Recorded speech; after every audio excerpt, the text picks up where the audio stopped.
자, 역사를 통해 오늘을 보는 역사그램. 오늘 밤 공식 역사 강사 최태성 스님과 함께하도록 하겠습니다. 짠!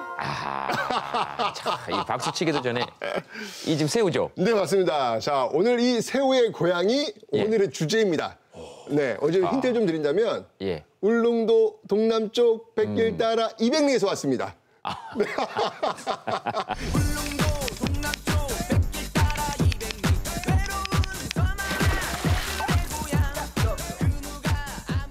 오늘 10월 25일이잖아요. 네. 오늘이 사실은 독도의 날이었거든요. 그렇죠. 네, 오늘 독도의 날입니다. 대한제국 칙령 1900년 고종이 칙령 41호를 발표한 날이 바로 10월 25일. 독도가 우리 땅이다. 이걸 발표한 날이었거든요. 그래서 제가 독도의 상징, 이 독도새우를 한번 준비해봤습니다. 왜 한미 정상회담 때 만찬장에서 딱 올라와가지고 독도가 우리 땅인 것을 아주 그냥 세계에 많이 알렸던 아주 참 기특한 역할을 했던 그런 독도새우였어요. 네. 이 독도새우처럼 독도를 정말 자신의 우리의 땅이라고 지켜내려고 했던 사람들의 이야기. 오늘 그 이야기를 한번 좀 해보도록 하겠습니다. 그러면 쭉 이제 그 사람들을 만나볼 건데 언제부터로 거슬러 올라갈까요? 네. 첫 번째 해시태그로 답변 드리겠습니다. 네. 빠밤! 1500년 전 이사부의 외침. 신라 장군 이사부 지하에서 웃는다. 그때 그 이사부 등장하잖아요. 그렇죠. 예, 저희들이 그 딱 기억을 하죠. 맞습니다. 그 이사부는요, 1500년 전 신라 그 지증왕 때 그 장군이에요. 근데 이 이사부가 어떤 역할을 했냐면 당시 울릉도와 이 독도를 이렇게 아우르고 있는 나라가 있었거든요. 그 나라를 우산국이라고 하는데 당시 그 신라가 영토를 확장하는 과정 속에서 그 이사부가 바로 이 우산국을 정복하게 됩니다. 이렇게 되면서 바로 울릉도와 독도가 우리의 역사로 편입이 되는 굉장히 중요한 역할을 했던 분이 바로 이 이사부 장군이 되는 것이죠. 1500년 정도 전부터 영토가 확정이 됐고 근데 일본이 이 독도를 노린 것도 엄청난 역사를 또 가지고 있잖아요. 지금. 물론 그렇죠. 네네. 네. 이런 어떤 일본이 호시탐탐 노리고 있는 어떤 이런 모습들 속에서 정말 독도를 좀 지켜내려고 했던 많은 사람들이 계신데 자, 두 번째 해시태그로 소개합니다. 빠밤! 독도를 지켜온 보통 사람들. 첫 번째 인물은 어떤 인물이냐면요. 바로 300년 전 조선 후기에 그냥 평범한 어부세요. 바로 안용복에 대한 이야기를 좀 해드려야 되겠습니다.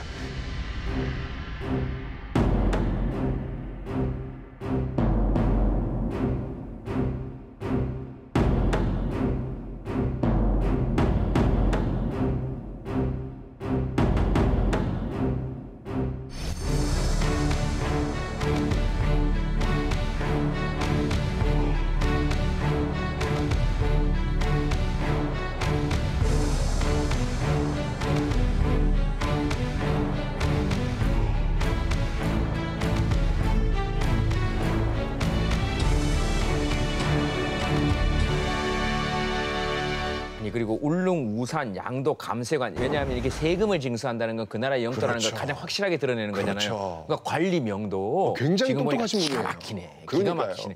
와, 대단하신 분인데. 그죠? 이분이 계셨기 때문에 정말 우리가 독도가 우리 땅이었다는 것을 이야기할 수 있는 아주 확실한 근거를 정말 이 안용복 이 어부님께서 저에게 지금 제공하고 계신 겁니다. 그 이후에도 계속 그럼 또 나타나시는 거죠?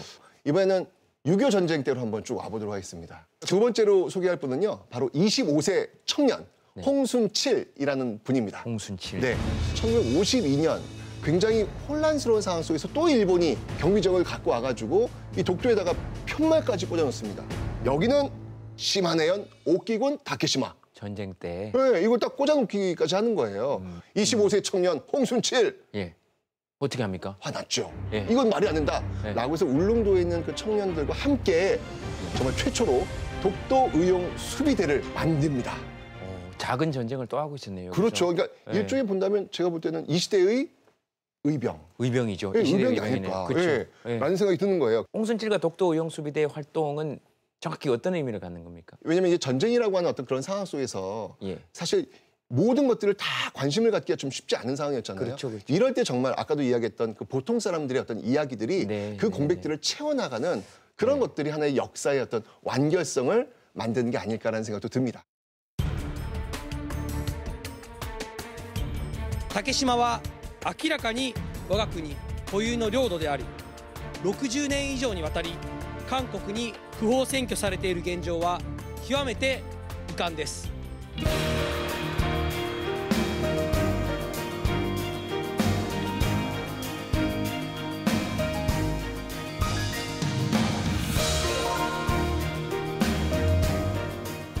세 번째 해시태그 유일한 독도 주민 김성도.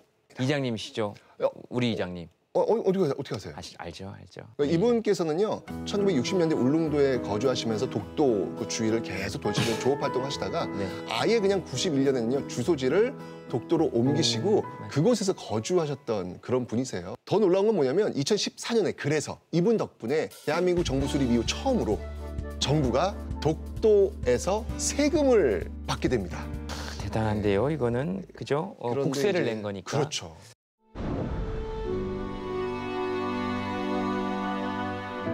우리 땅 독도의 주민인 78살 김성도 씨가 지난 9월부터 지병으로 투병해오다 오늘 오전 치료 중이던 병원에서 별세했습니다.